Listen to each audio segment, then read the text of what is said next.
Hello, Aries. This is your tarot reading for December 2015. I am using a slightly different deck. This is still Rider Waite, but the cards are much skinnier and the colors are much radiant. It's called the Radiant Rider Waite, and you'll see the colors are much brighter. The illustrations are much sharper. Also, I'm using a different stone. I'm not using my traditional quartz crystal.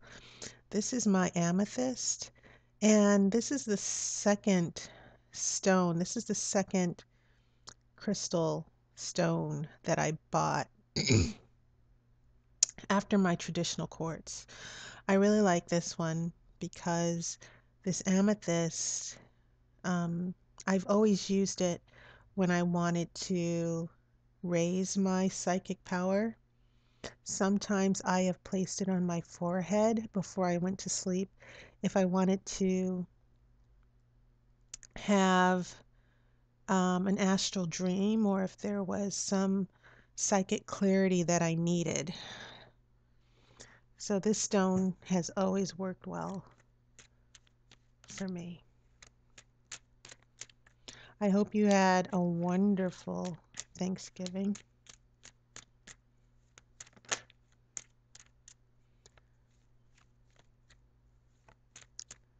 So Aries, let's see what's happening for December. A lot of you have told me that your November readings were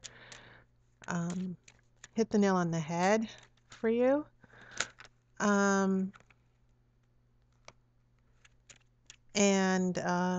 You know, when we do these readings, when I do these readings for astrological signs, and there are many, as you know, there are probably quite a few tarot readers who do this astrologically.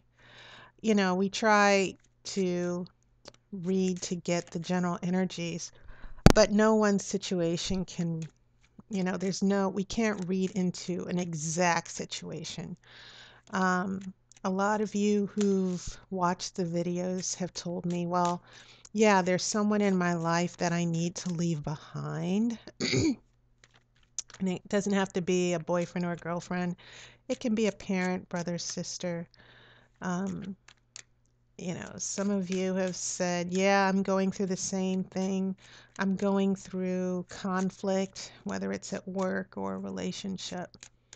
So just know that when I do the readings, I do it with an eye towards the fact that not everyone's going to be in a love relationship, or not everyone's going to have the exact same relationship issue.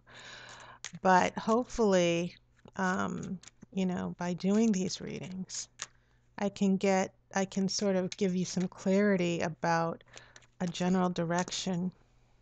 Okay. This is King of Cups, and this is the Lover's card. See how bright that is? The colors are beautiful. Okay. I'm going to cut the cards pretty soon here. The cards here, this set of cards is definitely more glossier and smoother, so they do have a tendency to slip out. Okay.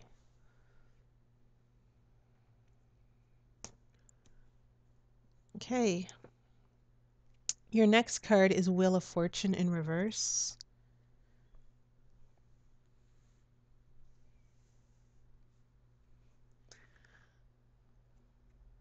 We have Five of Cups.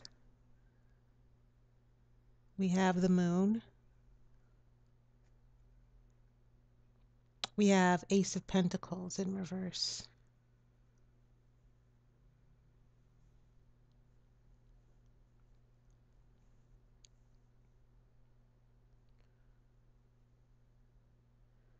We have the World in reverse. We have Four of Wands in reverse. Wow. And then we have the Hangman in reverse.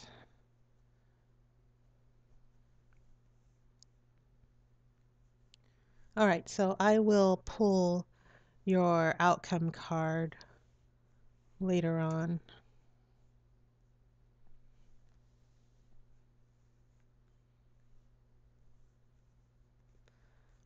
Well,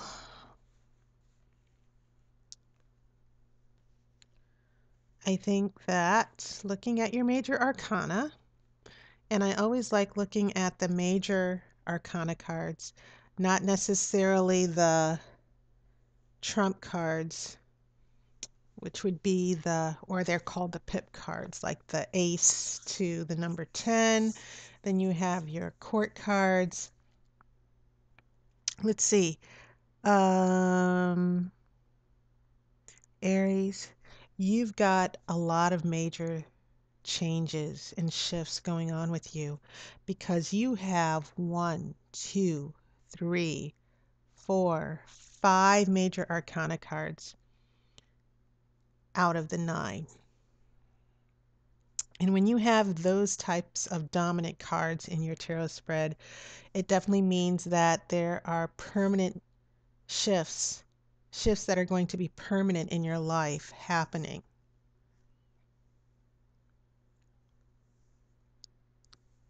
Now, also, the card in the middle of your spread is the moon. And this is a card of, the moon is about your subconscious coming to the surface. It has a lot to do with emotions because you see this scorpion coming out of, that could be a lobster, but you see this water and you see this moon um, that is sort of illuminating. The dogs are howling at the moon. There are repressed desires and fears going on with this situation. Now we go from, with this moon, we have lovers, this relationship. And it can mean a relationship with yourself as well, a spiritual union. Not necessarily a spiritual, but there's definitely a sensual union of happiness. You have this angel. And it sort of harkens to the Garden of Eden here. It it sort of references Adam and Eve's knowledge of good and evil and them getting kicked out of the garden. And you have this angel in front of the sun who is almost as if the angel is bestowing judgment on them.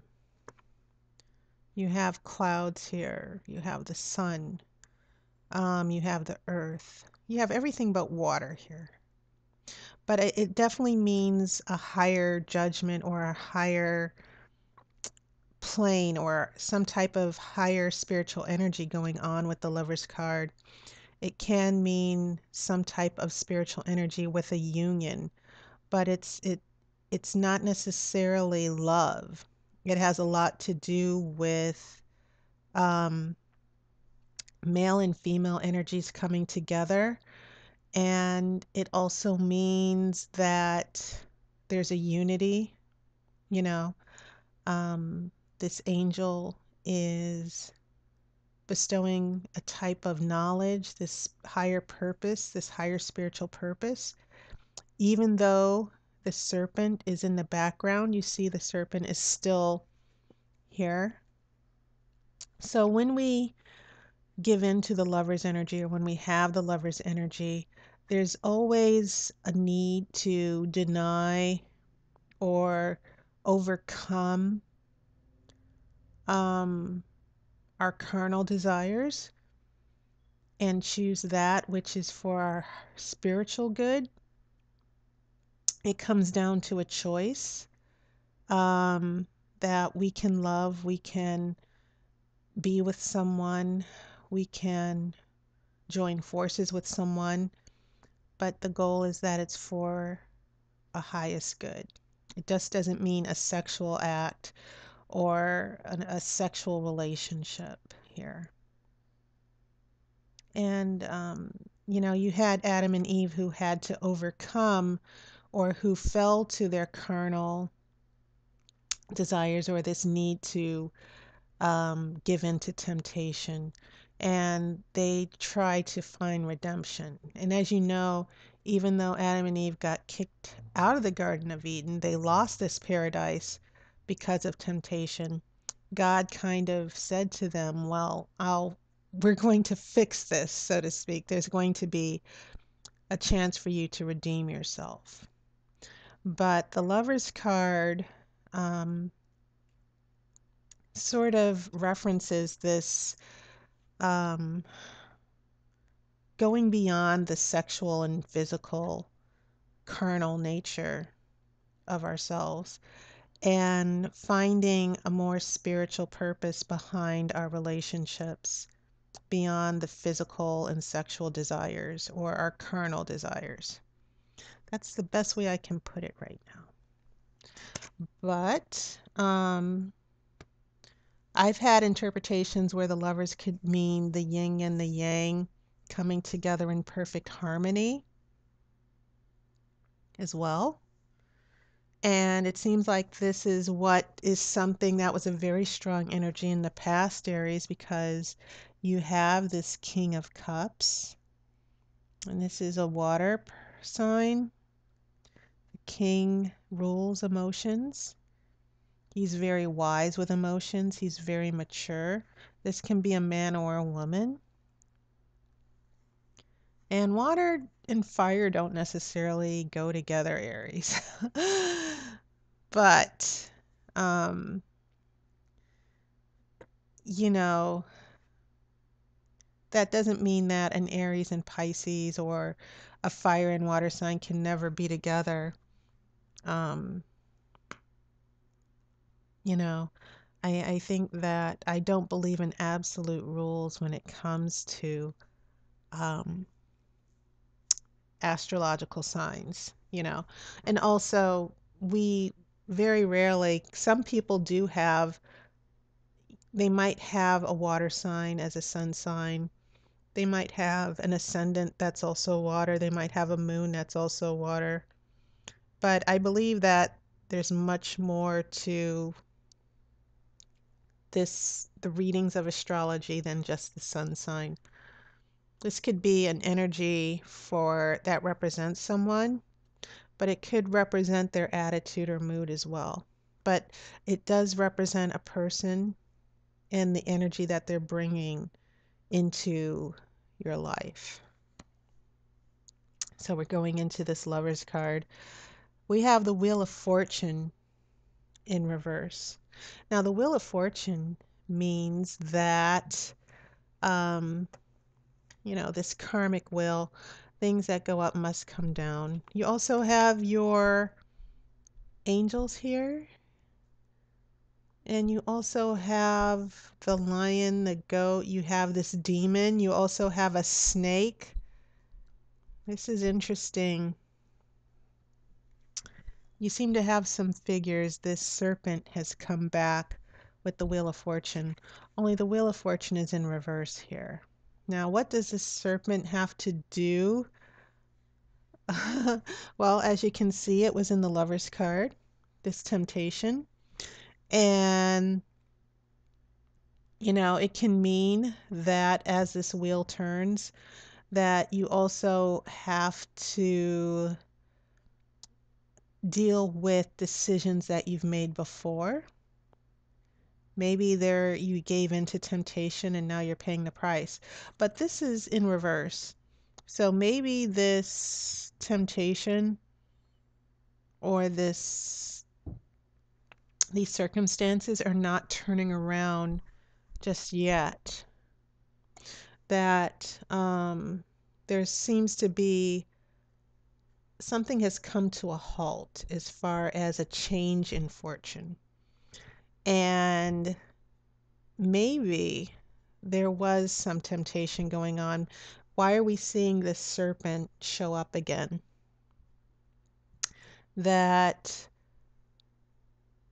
maybe a situation that could have gotten better is not going to turn out for the best or turn out for good because of a decision or a temptation or a weakness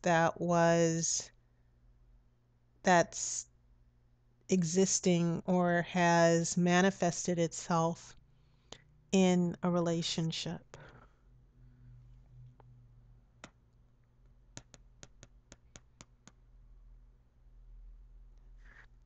When we leave Wheel of Fortune, you see we go to this Five of Cups, this very emotional card, and you see loss and regret. Now, this will fit in very nicely with this Adam and Eve story we've got going on. And note that the King of Cups is sitting by the water. We're by the water again here. And there seems to be an emotional loss as well.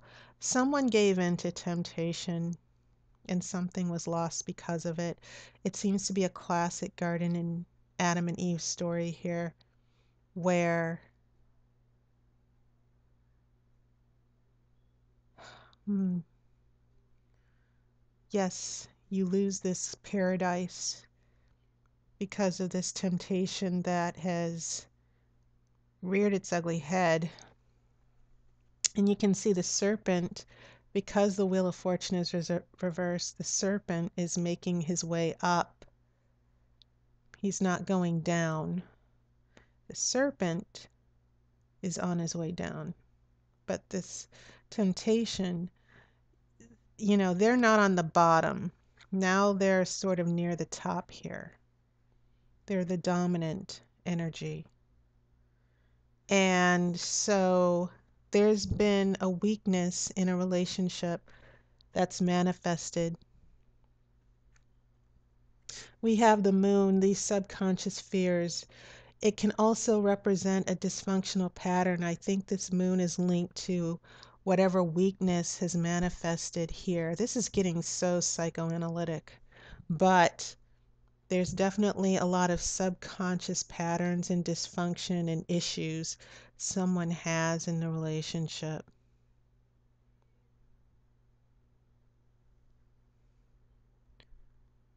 We go to this Ace of Pentacles. This is upright, the card of prosperity. Look at the gates of a garden here, the gates of paradise, the offer of prosperity. It's reversed.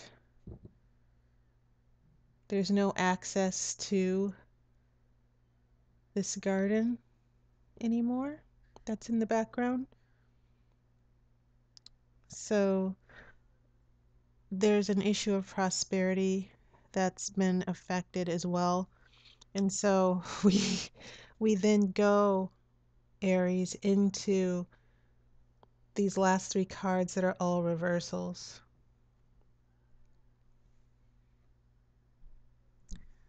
This,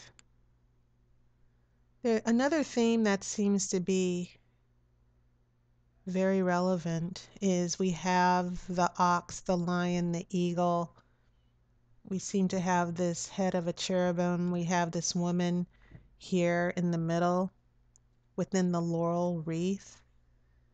The world is about the six. It's the last card of the major arcana, and it means the end of a cycle. It means the end of a cycle and the beginning of a new one. It means success. But now you see, these cards are very similar here. Wheel of Fortune was reversed as well. And you see this eagle, the lion, the ox, And this cherubim here as well. The same four figures in the world are the same four figures you have in the Wheel of Fortune. And instead of this karmic wheel and this Kabbalic message here, now we have this circle, but this is reversed too. This circle of completion is not happening, that you're coming back to the same temptation and the same weakness, and it's preventing you from enjoying this paradise. The gates of paradise are closed to you. Also, these clouds, this cherubim, this angel, um, the clouds, this firmament, this heavenly other space where you have your judgment and fate. And, it seems like these three major arcana cards fit so well together because you have this otherworldly fate and decision and judgment all happening here. But it seems as if the circle of completion, you're not moving forward. It seems as if these same temptations are coming back, especially with this serpent here. And so that is very, very telling.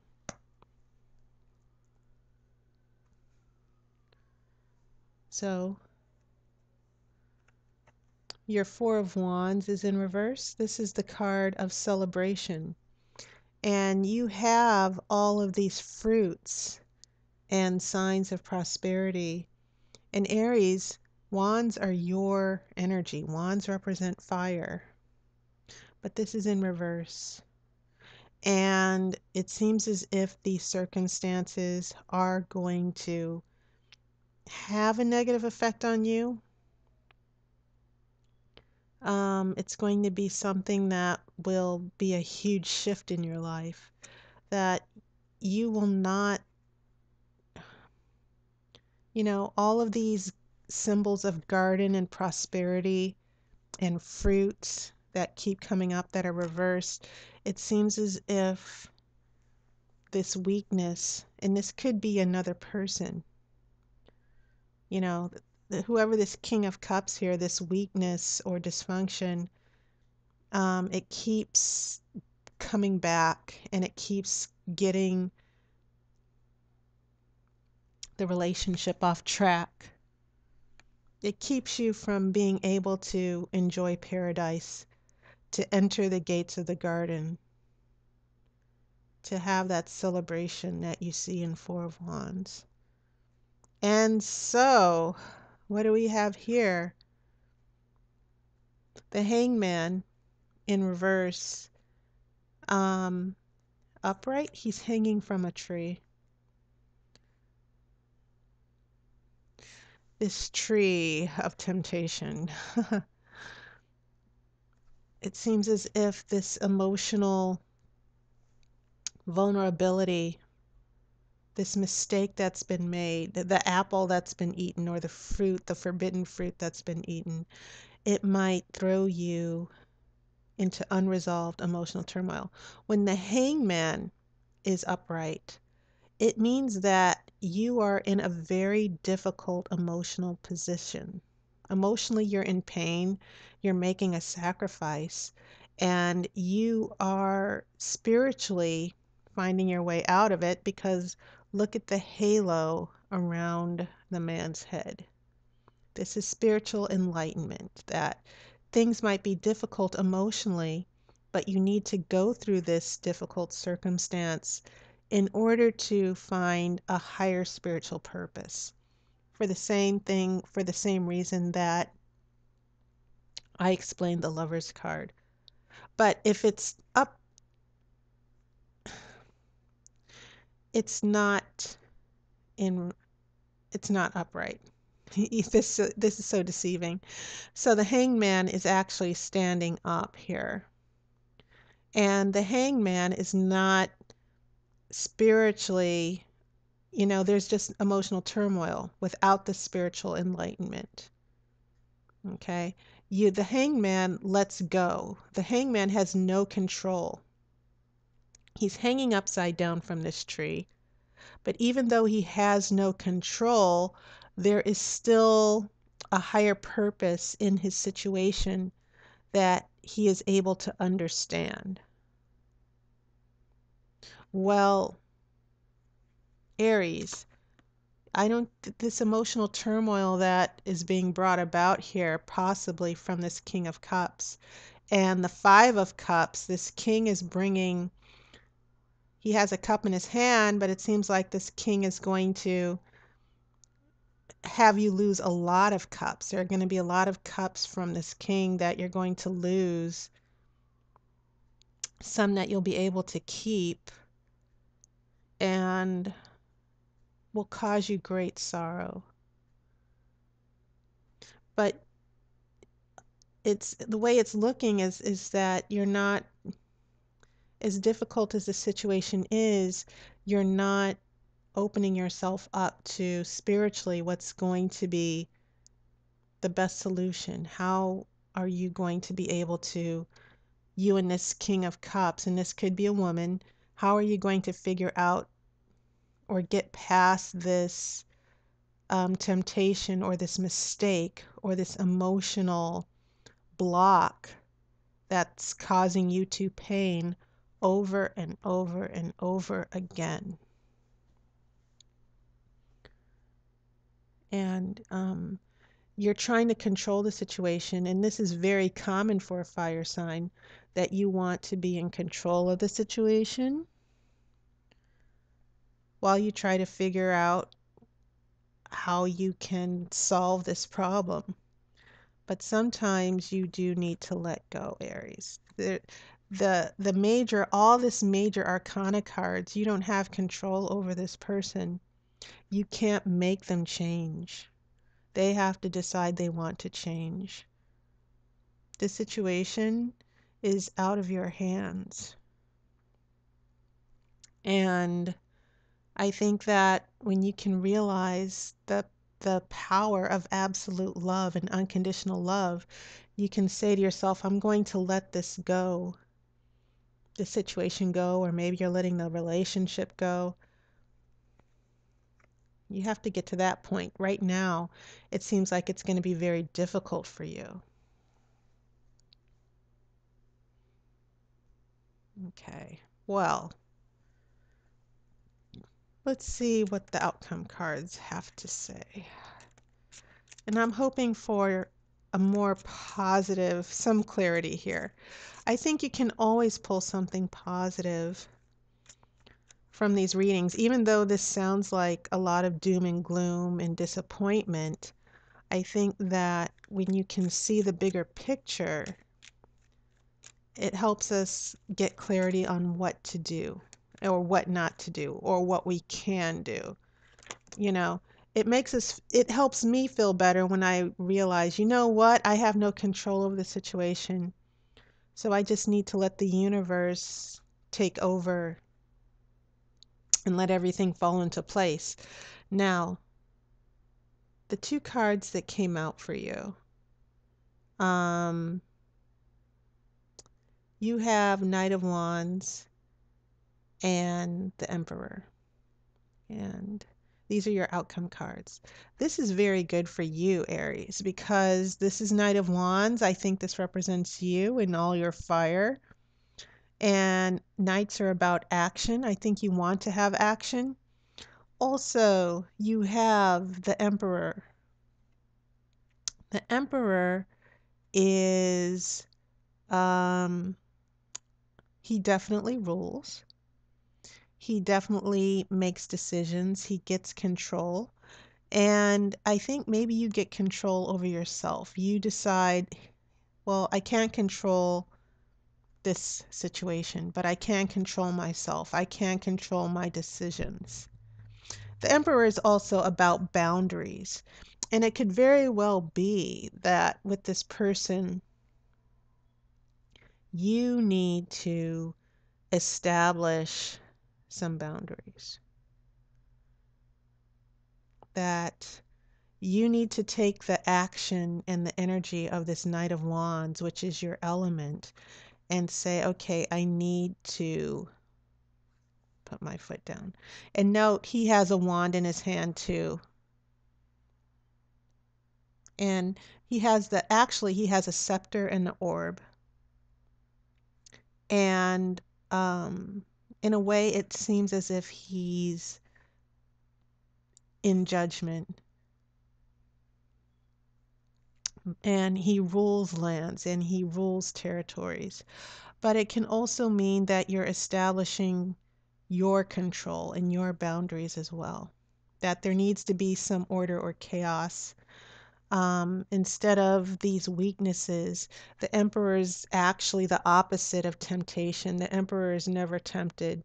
The emperor is about discipline, very much about discipline.